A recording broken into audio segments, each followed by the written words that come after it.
வணக்கம். நம்ம கால்கோள் காதையினுடைய நிறைவு பகுதியை நம்ம இன்னைக்கு பார்த்து முடிச்சிருவோம்.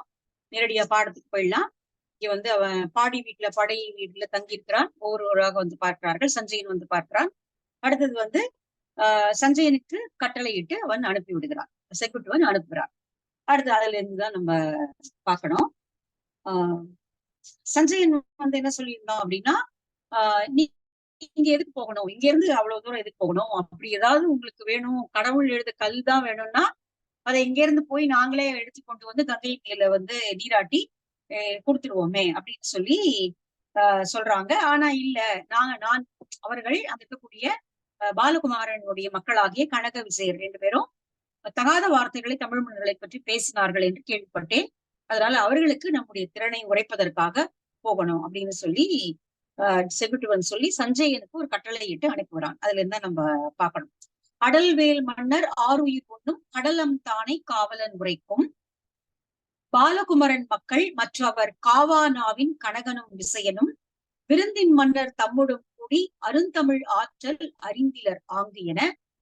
அதாவது அடல்வேல் மன்னவர் ஆருயிர் உண்ணும், தன்னை எதிர்த்து போரிடக்கூடிய பகைவர்களை எல்லாம் வெற்றி கொள்ளக்கூடிய, அவருடைய உயிரை கவரக்கூடிய அளவிற்கான கடல் போன்ற தானையை உடையவனாகிய செங்குட்டுவன் இங்க சஞ்சயன் சொன்னதற்கு திரும்ப மறுமொழி சொல்கிறான். பாலகுமரன் என்ற மன்னனுடைய மகன்கள் 2 பேர். மற்றவர் காவானாவின் கணக்கனும் விசயனும். காவானாவு நம்ம வந்து திருக்குறள் அழகான ஒரு குறள் இருக்கு.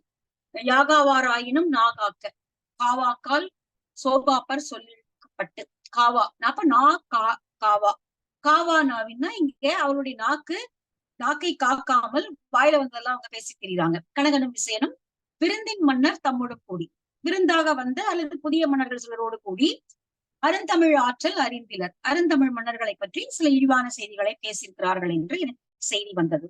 அதனால கூற்ற கொண்டு சேனையை செல்வது, குற்றத்தை ஒப்ப இந்த சேனையை கொண்டு நான் செல்வது என்பது அவர்களுக்கு பாடம் புகட்டுவதற்காகத்தான். கடவுளை எழுத கல் எழுத எடுக்கணும்னு ஒரு காரணம் இருக்கு.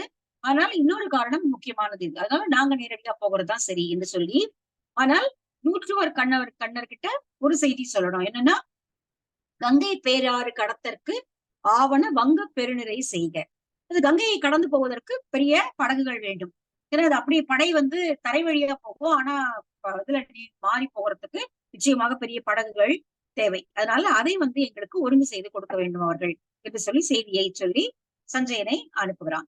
சஞ்சயன் போன பிறகு பாண்டிய மன்னனுடைய தூதுவர்கள் இங்கே அவனுக்கு திரை பொருட்களை தருவதற்காக, பரிசு பொருட்களை தருவதற்காக அடுத்து வருகிறார்கள்.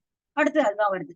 கஞ்சுகமாக்கள் எஞ்சானாவினர் ஈர் 500 சந்தின் குப்பையும் தாழ்நீர் முத்தும் தென்னர் இட்ட திரையோடு கொணர்ந்து கண்ணெழுத்தாளர் காவல் வேந்தன் மண் உடை முடங்கல் அம்மன்னருக்கு அழித்து ஆங்கு அவர் ஏகிய பின்னர்.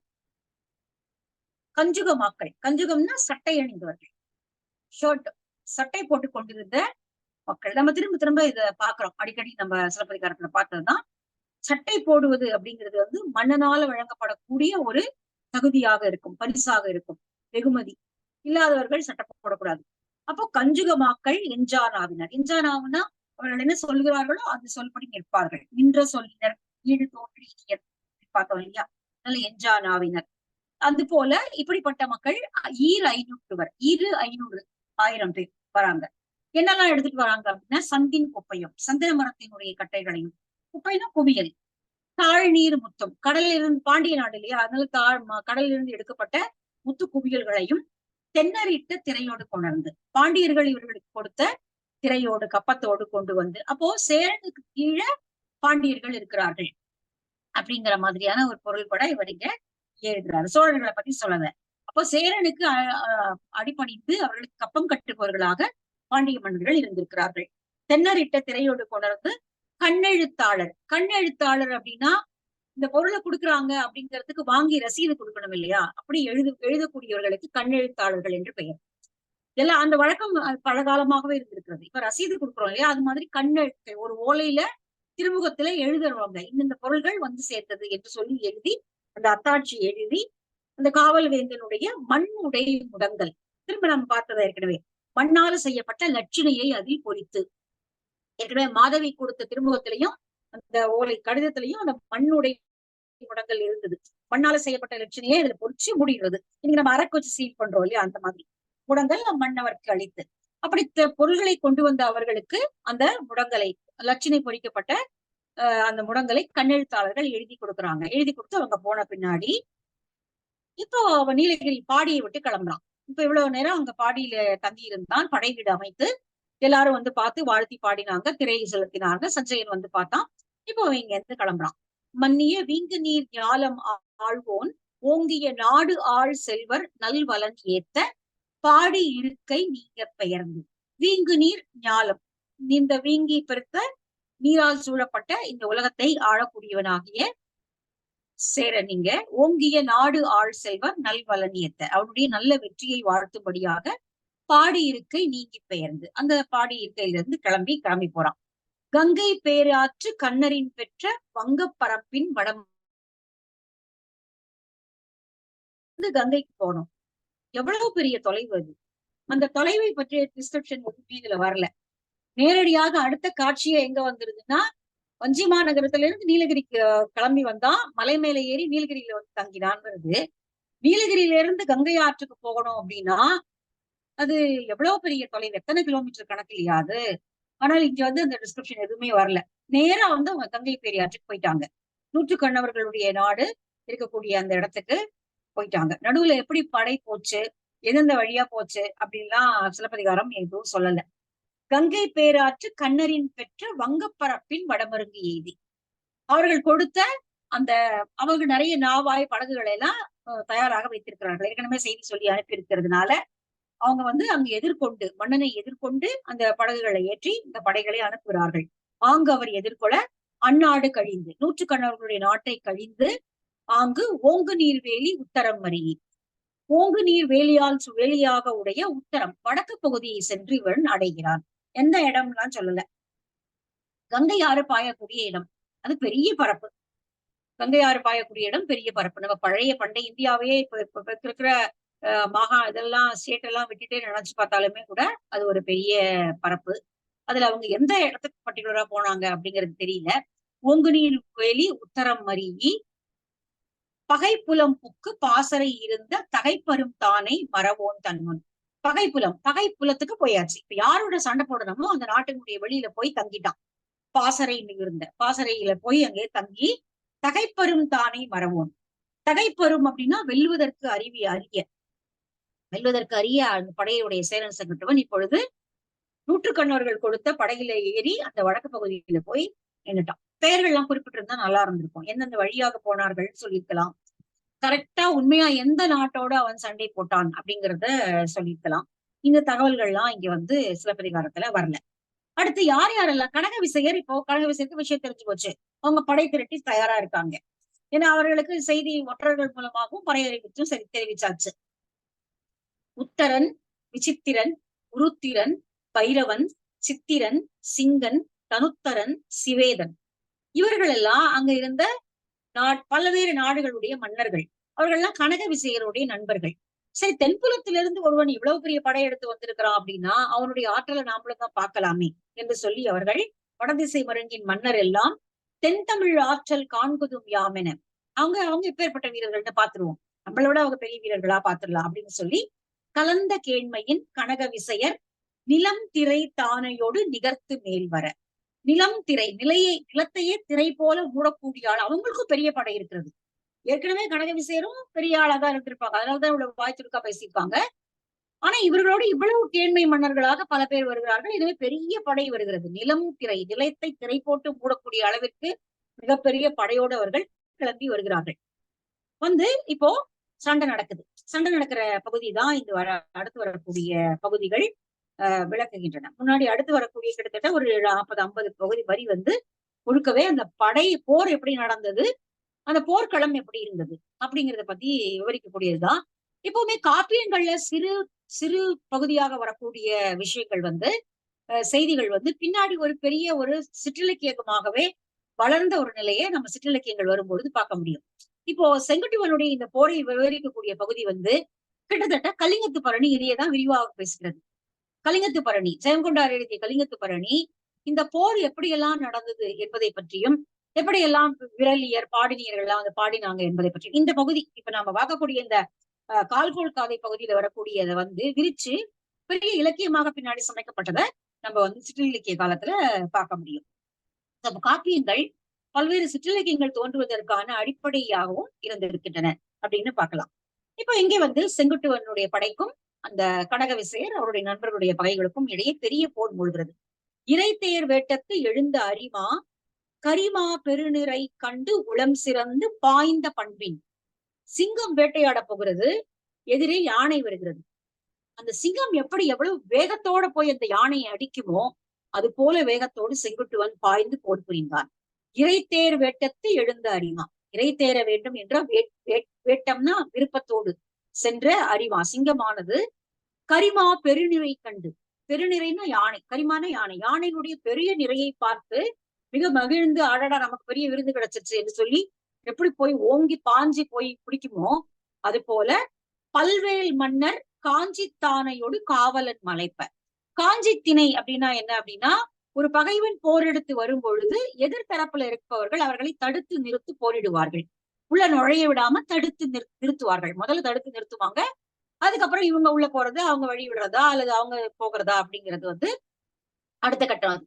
அப்ப காஞ்சி திணை அப்படின்னா இப்ப பகை எடுத்து வந்த மன்னர்களை தடுத்து நிறுத்தி போர் புரிவது. தடுத்து நிறுத்தி அவர்கள் போர் புரிகிறார்கள்.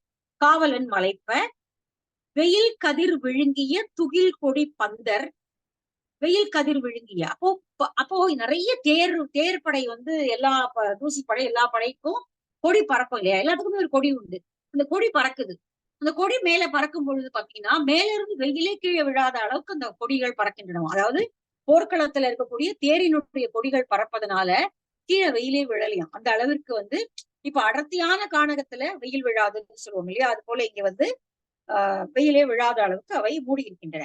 வெயில் கதிர் விழுங்கிய துகில் கொடி பந்தர் வடி தோல் கொடும்பறை வால் வளை நெடுவயிர் இடிக்குரல் முரசம் இழும் என் பாண்டில் உயிர் பலி உண்ணும் உருமுக்குரல் முழக்கத்து மயிர்கண் முரசமோடு மாதிரம் மதிர. இதெல்லாம் அங்கு எழுந்த ஓசைகள் என்னென்ன அப்படின்னா, வடித்தோல் கொடும்பறை, இழுத்து கட்டப்பட்ட தோலினால் செய்த கொடும்பறையானது முழங்குகிறது. அடுத்து வால் வளை சங்குகள் முழங்குகின்றன.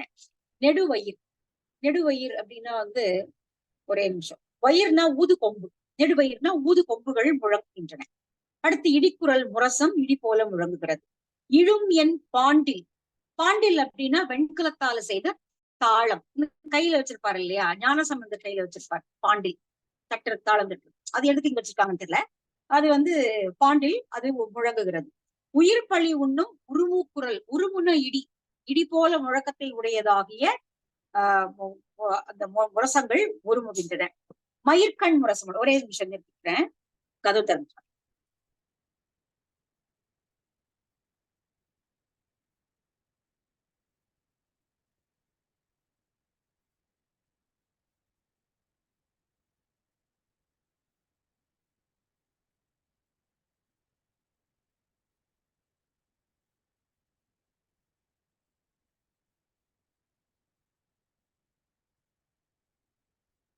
சாரி, நினைச்சேன் வருவாரு அப்படின்ட்டு, சீக்கிரம் வந்து.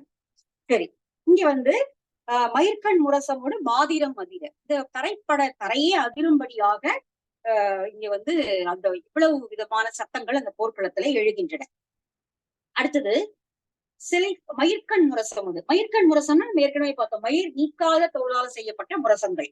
மயிர் நீக்கிட்டு தான் அந்த தோல் இழுத்து கட்டுவாங்க.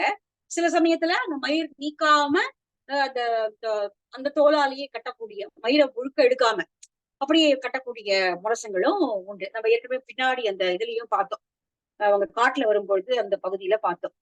சிலை தோல் ஆடவர், சிலைனா வில்லை கையில ஏந்தக்கூடிய ஆடவர்கள். செருவேல் தடக்கையர், தடம்னா பெரிய விரிந்த தோள்களை உடையவர்கள், கையில வேலேந்தியவர்கள்.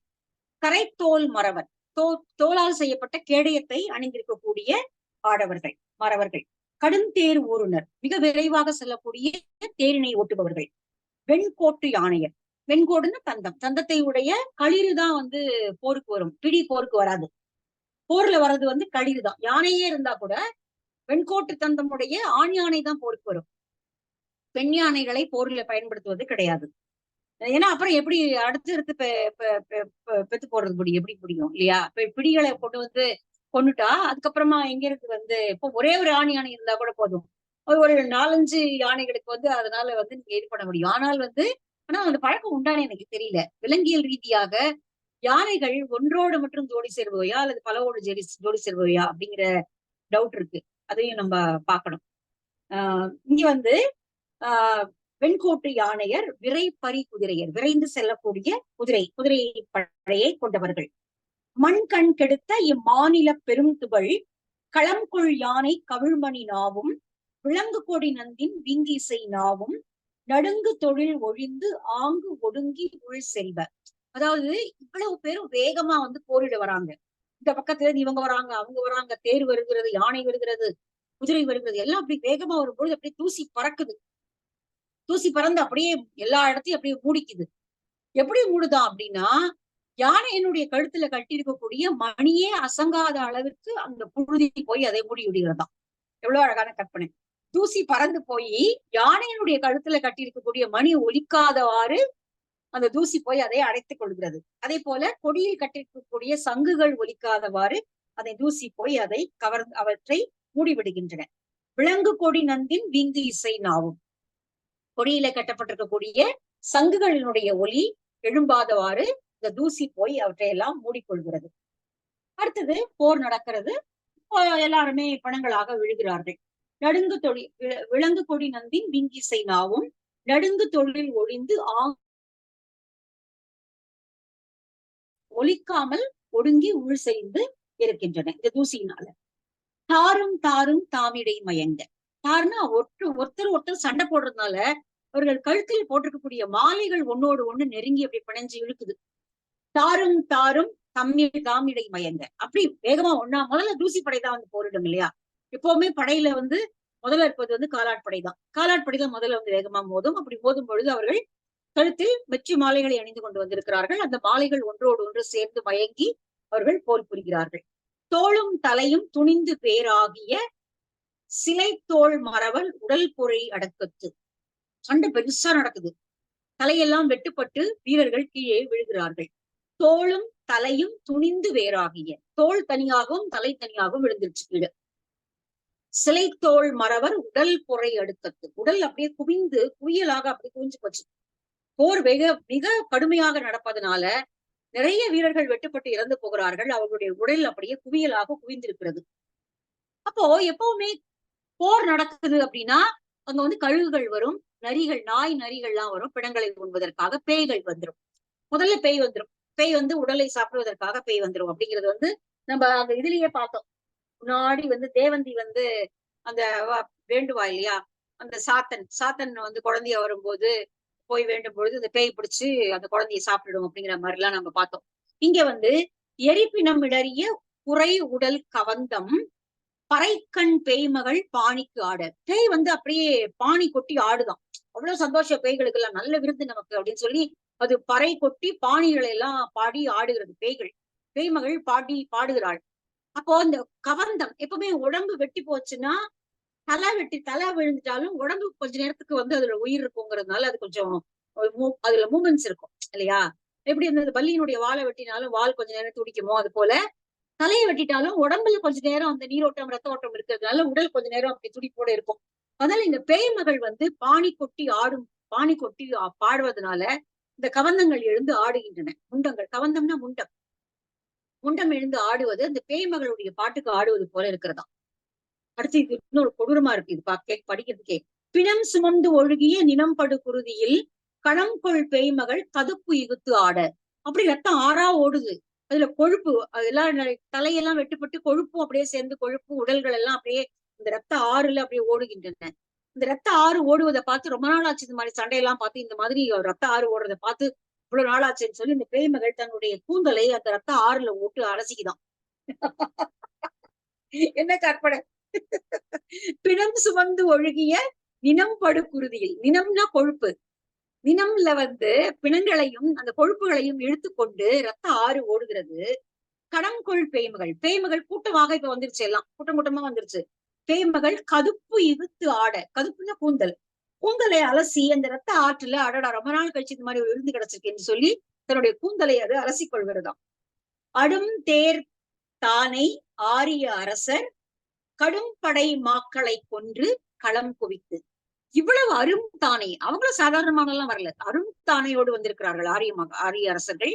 அவர்களுடைய பெரிய தானையை கொன்று மாக்களை கொன்று களம் குவித்து, போர்க்களத்தில் அவர்களை குவியல் குவியலாக வெட்டி குவித்து, நெடுந்தேர் கொடுஞ்சியும் கடுங்களிற்று எருத்தமும் விடும்பரி குதிரையின் வெறினும் பாழ்பட எல்லாம் போச்சு. அவங்களுடைய என்னெல்லாம் உடைச்சிருக்காங்க இவங்கன்னா, நெடுந்தேர் கொடுஞ்சி, கொடுஞ்சின்னா வந்து நம்ம பார்த்தோம் ஒரு தாமரை போன்ற அமைப்புடைய ஒரு தேரினுடைய இருக்கை அல்லது அந்த பிடி, இதெல்லாம் கொடுஞ்சி தாமரை போன்ற அமைப்பு, அதெல்லாம் உடைச்சு போட்டாங்க. கடுங்களிற்று எருத்தமும், யானையினுடைய பிடரிகளை வெட்டுகிறார்கள். விடும்பரி குதிரையின் வெறினும் பால்பட, வெறினும்னா முதுகு, குதிரையினுடைய முதுகு பாழ்படுகிறது. விடும்பரி குதிரையின் வெறினும் பாழ்பட எருமை கடும்பரி ஊர்வோன் உயிர்த்தொகை ஒரு பகல் எல்லையின் உண்ணும் என்பது ஆரிய அரசர் அமர்க்களத்து அறிய. எருமை மேல் ஊர்ந்து வருபவனாகிய கூற்றுவன் ஒரே பகல் பொழுதில் இத்தனையும் சாப்பிடுவான், இத்தனையும் உண்டு விடுவான் என்று சொல்லுவது போல ஆரிய அரசர்கள் இப்படி உணரும்படியாக ஒரே பகல் பொழுதுதான், போர் ரொம்ப நாள்லாம் நீடிக்கல, ஒரே பகல் பொழுதுல இவ்வளவும் ஆயிடுச்சு. இவ்வளவு பெரிய தானையை அவன் அழித்து விட்டான். ஆரிய அரசர் அமர்க்களத்து அறிய நூழில் ஆட்டிய சூழ்கடல் வேந்தன் போந்தையொடு தொடுத்த பருவத் தும்பை ஓங்கு இரும் சென்னி மேம்பட மலைய. நூலில் ஆட்டிய அப்படின்னா கொன்று குவிக்க கருதிய, நூழில் ஆட்டிய கொன்று குவிக்க கருதியவனாகிய சேரன் செங்குட்டுவன் இங்க அந்த தும்பை மாலை, தும்பை என்பது வெற்றிக்கான மாலை, ஓங்கு இரும் சென்னி மேம்பட மலைய, அதோட போந்தையோடு அவனுடைய அடையாள பூவாகிய பனையோடு தும்பையையும் வெற்றி பெறுவதனால தும்பையை சூடிக்கொண்டு அவனுடைய சென்னியில் அவனுடைய தலையில் மிக அழகுற அந்த 2 மாலைகளையும் சூடிக்கொள்கிறான். அந்த மாலை சூடிக்கொள்கிறான் அப்படின்னா அவன் வெற்றி பெற்றிருக்கிறான் என்று அர்த்தம், அவ்வளவுதான். அவன் வெற்றி பாகையை ஈட்டி விட்டான். அடுத்தது இப்ப அவங்க தோத்து போயிட்டாங்க. இப்ப எல்லாரையும் அவன் சிறைப்பிடித்து கொண்டு வருகிறான். வாய் வாழ் ஆண்மையின் வன் தமிழ் இகழ்ந்த காய்வேல் தடக்கை கனகனும் விசயனும் 50 கடும் தேராளரோடு செங்குட்டுவன் தன் சினவலை படுதலும். அவங்க எல்லாரும் 52 பேர் வந்தாங்க இல்லையா, முன்னாடி ஒரு லிஸ்ட் கொடுத்தாரு இவங்க எல்லாம் வந்தாங்கன்னு, அதுல 52 பேர் வந்தாங்க. கூடவே கனக விசையர், இந்த 52 + 2 54 பேரையும் சேரன் செங்குட்டுவன் சிறைப்பிடித்து விட்டான்.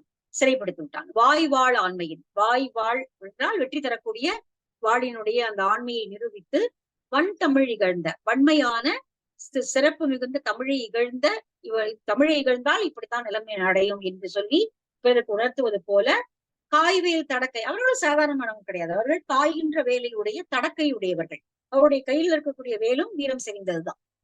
கனகனும் விசயனும் 50 அந்த 52 பேரோட சேர்த்து எல்லாரையும் அவன் சிறைப்பிடிக்கிறான். சேரன் செங்குட்டுவன் தன் சின வலைப்படுத்தலும், வலை போட்டு பிடிப்பது போல அவர்களை அவன் சிறைப்பிடித்திருக்கிறான். இப்ப மீதி இருக்கிறவங்க எல்லாம் எப்படியோ பயந்து ஓடி போறாங்க.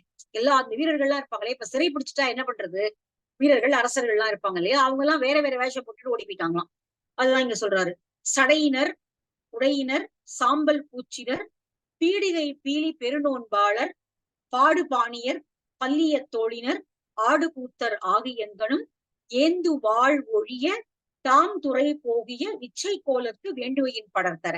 விச்சை கோல், தங்களுக்கு என்னெல்லாம் விருப்பமாக வேஷங்கள் இருக்கிறதோ அதையெல்லாம் போட்டுக்கொண்டு தங்களுடைய வாள்களை எல்லாம் துறந்து விட்டு இப்பொழுது அவர்கள் சடையினர், சடாமுடி தரித்தவர்களாகவும் அந்த மாதிரியான சாமியார்களைப் போல உடையை அணிந்தவர்களாகவும் சாம்பலை பூசிக்கொண்ட அகோரிகள் போலவும், பீடிகை பீலி பெருநோன்பாளர், கையில திருவோடு ஏந்திருக்கக்கூடிய பெருநோன்பினை இருக்கக்கூடிய சமண துறவிகளைப் போலவும், அல்லது சில பேர் வந்து பாடுபாணியர், பாடன் பாடினி போல வேஷம் போட்டுக்கொண்டு, நாங்கள்லாம் போர் வீரர்கள் கிடையாது, நாங்களாம் இந்த மாதிரி வந்திருக்கிறவங்க தான் என்று சொல்லி பல்வேறு வேஷங்களை போட்டுக்கொண்டு, கூத்தர் போலவும், பல்லியம் கருவிகளை ஏந்திய தோள்களை உடையவர்களாகவும், ஆடு கூத்தர்களைப் போலவும் ஆகி தங்களை மாற்றிக்கொண்டு எல்லாரும் அந்த போர்க்களத்தை விட்டு பயந்து ஓடி போயிடுறாங்க.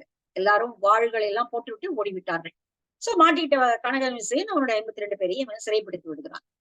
அடுத்து அங்க வந்து அந்த போர்க்களம் இப்ப எப்படி இருக்கும்னு நம்மளால கற்பனை பண்ண முடியும். இப்போ அங்க பேய்கள் எல்லாம் கூத்தடிக்கின்றன. அதுதான் வந்து இங்க சொல்றாரு. கச்சை யானை காவலர் நடுங்க கோட்டுமா பூட்டி வாழ்கோலாக ஆள் அழி வாங்கி அதிரி பிரித்த வாழியேர் உழவன் மரக்களம் வாழ்த்தி தொடி உடை நெடுங்கை தூங்க தூங்கி முடி உடை கருந்தலை முந்துரை ஏந்தி கடல் வயிறு கலக்கிய ஞாட்பும். அடுத்து மூன்று விதமான போர்களை பற்றி குறிப்பிட்டு அந்த போர்களை ஒத்தது இந்த போர் அப்படின்னு சொல்றாங்க. சரி, இங்க வந்து கழுத்துல கயிறு கச்சை யானை காவலர் நடுங்க, முகப்படாம் அணிந்த கச்சைகளை அணிந்த யானையுடைய இந்த வீரர்கள் அரசர்கள் எல்லாம் நடுங்கும்படியாக கோட்டுமா பூட்டி வாழ்கோலாக. கோட்டுமா பூட்டி அந்த ஆண் யானைகளுடைய ஆண் யானைகள், அந்த பகை அரசர்களுடைய ஆண் யானைகளை எல்லாம் எருது போல கட்டி, எப்படி எருது கட்டி வயல்ல உழுவாங்களோ அது போல செங்குட்டுவன் ஆண் யானைகளை கட்டி தன் கையில இருக்கக்கூடிய வாளை தார்கோலாக, எருத ஓட்டும் போது தார்கோல் வச்சுப்பாங்களா, தார்குச்சி வச்சுப்பாங்க அப்படி மாட ஓட்டுறதுக்கு, அது போல இங்க யானைகள் எருதுகளை போல கட்டப்பட்டிருக்கின்றன. அவன் கையில் இருக்கக்கூடிய வாழ் அந்த தார்கோலாக இருக்கிறது. அதை கொண்டு பகை வீரர்கள் தான் இப்ப வைக்கோல் போர்ல போய் எப்படி வந்து அந்த எருதுகளை விட்டு மிதிக்கும்படி செய்வானோ அது போல பகை வீரர்களை மிதிக்கும்படியாக, யானைகளை விட்டு மிதிக்கும்படியாக அவன் அந்த வாள் ஏர் உழவனாகிய செங்குட்டுவன் அவர்களை அந்த அந்த போர்க்களம் அப்படி இருக்கிறது. எப்படி வந்து வயல்ல உழுவாங்களோ அது போல வயல்ல வைக்கோல எப்படி மிதிச்சு இது பண்ணுவாங்களோ அது போல இங்க அவன் பகை வீரர்களை எல்லாம் யானையை விட்டு மிதிக்க செய்து அந்த உழவு தொழிலை செய்வது போல இங்க வந்து போர்க்களத்துல உழவு செய்கிறான். இத பார்த்து வாள் ஏர் உழவன் ஆகிய சொல்லேர் உழவன் வாளேர் உழவன், சொல்லேர் உழவன் என்பது போல வாளேர் உழவன் ஆகிய அவனுடைய மரக்களத்தை, அந்த போர்க்களத்தை வாழ்த்தி கைகள் எல்லாம் வாழ்த்தி பாடுகிறதாம். இதெல்லாம் வந்து கலிங்கத்து பரணியில் இந்த மாதிரி பகுதியெல்லாம் இருக்கு. தொடி உடை நெடுங்கை தூங்க தூங்கி, அதுங்க என்னெல்லாம் அட்டுழியம் பண்ணுது அந்த போர்க்களத்துல அப்படின்னா, தொடி உடை நெடுங்கை தூங்க தூங்கி, கைகள் எல்லாம் வெட்டுப்பட்டிருக்கின்றன. அந்த கைகள்ல வளையங்கள் அவர்கள் அணிந்திருக்கிறார்கள், தொடிகளை அணிந்திருக்கிறார்கள், அதாவது வீர வளையங்களை அணிந்திருக்கிறார்கள்.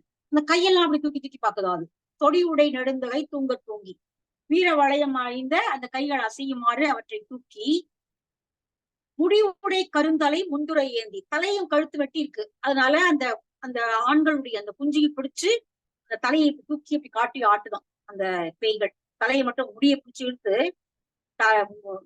மண்டையை மட்டும் இப்படி காட்டி ஆட்டுது. முடிவுடை கருந்தலை முந்துரை ஏந்தி கடல் வயிறு கலக்கிய ஞாட்பும். இது எப்படி இருக்கிறது என்றால், இந்த போர் பார்ப்பதற்கு எப்படி இருக்கிறது என்றால், கடல் வயிறு கலக்கிய நாட்பும். தேவர்களும் அசுரர்களும் பார்க்கடலை கடைந்த பொழுது எப்படி ஒரு ஆரவாரம் இதுவும் எழுந்திருக்கிறோமோ அது போல கடல் வயிறு கலக்கிய நாட்பும் கடல் அகழ் இலங்கையில் எழுந்த சமரமும். ராமாயணத்துல இலங்கையில நடந்த போர் எப்படி இருந்ததோ அது போல, சமரம்னா போர், இலங்கையில நடந்த போர் போலவும் கடல் வண்ணன் தேரூர் செருவும், கடல் வண்ணனாகிய கண்ணன் தேரு ஊர்ந்து சென்ற போர்க்களமாகிய குருஷேத்திரம் இல்லையா, மகாபாரதத்துல வரக்கூடிய அந்த போர்க்களம், இதெல்லாம் அது போல இருந்துதான் இந்த போரும். இந்த செங்குட்டுவன் செய்த போர் இந்த போர்களை எல்லாம் போல இருந்தது என்று சொல்லி அந்த பேய்கள் எல்லாம் இசை பாடுகின்றன. முன்தேர் குறவை முதல்வனை வாழ்த்தி பின்தேர் குறவை பேயாடு பரந்தலை. முன்தேர் குறவை அப்படின்னா தேர்களை எல்லாம் வெட்டி வீழ்த்தி விட்ட பிறகு பகைக்களத்திலேயே போர்க்களத்திலேயே மன்னன் தன்னுடைய தளபதி வீரர்களோடு சேர்ந்து அந்த தேரின் முன்னால் நின்று ஆடுவதற்கு முன்தேர் குறவை என்று பெயர். அந்த முன்தேர் குறவையை அவன் ஆடும்படியாக இந்த பின்தேர் குறவையாக அந்த தேருக்கு பின்னாடி நின்று கொண்டு இந்த பேய்கள் எல்லாம் ஆடி மகிழ்ந்து வாழ்த்துகின்றன. இப்படி இவ்வளவு பெரிய வந்து எங்களுக்கு விருந்து கொடுத்திருக்கிறேன் என்று சொல்லி அவை ஆடுகின்றன.